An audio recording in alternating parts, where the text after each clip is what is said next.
I felt extremely helpless. It was a parent's worst nightmare, and I could not believe this was happening. It's been more than a month, but the emotions still raw for Julia. We're only using her first name to protect her child's identity. Her partner called an Uber from a Raptors game on March 10th to take him, his kids, Julia and her kids back to his home in North York. Her 5-year-old daughter fell asleep in the third row of the vehicle. Once home, her partner got 3 of the kids, their coats and booster seats out, while she retrieved a garage door opener from her car to let them in. The plan was to return quickly to get the last child out. A plan she says was heard by the driver. It didn't take me a long time to open the garage door.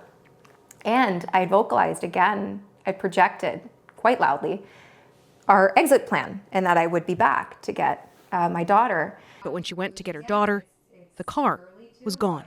I remember looking up and down the street. I don't see a moving vehicle at all. Sorry.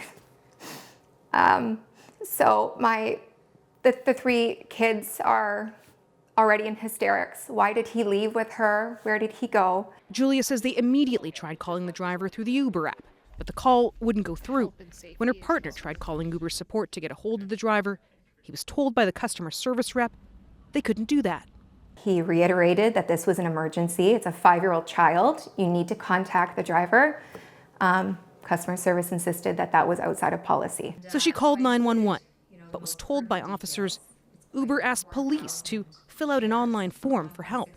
She says officers were able to track down the driver and vehicle through their own means, but that took almost an hour and a half. They bring me out to her. I see her in an ambulance. She was physically unharmed, but in hysterics.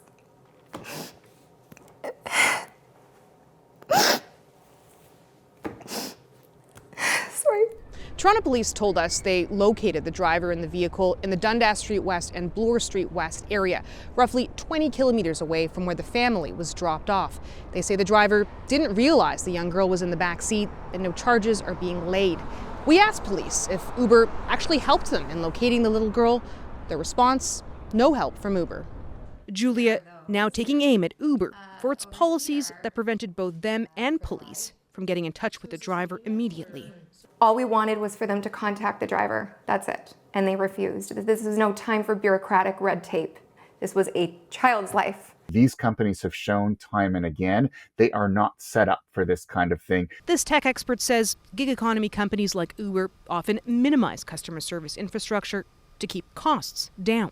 There's a cost to their efficiency and their cost effectiveness. And that cost is, if something goes wrong, it isn't as easy as just calling a phone number and getting help. In a statement to CBC News, Uber said, "We recognize how distressing the situation was for the family involved and are thankful that the child was safely reunited with their parent. We immediately began reviewing the details of this incident internally to identify opportunities to improve our processes and support systems," adding, "Safety remains its top priority." Hours after the incident, Julia's partner got what appeared to be an automated email offering $10 in Uber cash. That offer a slap in the face, according to Julia. She's pushing for real compensation and a pledge that Uber will change its emergency procedure policies. What needs to happen to force them to change their policies, for them to admit that they failed to act in a very clear emergency? Farah Morali, CBC News, Toronto.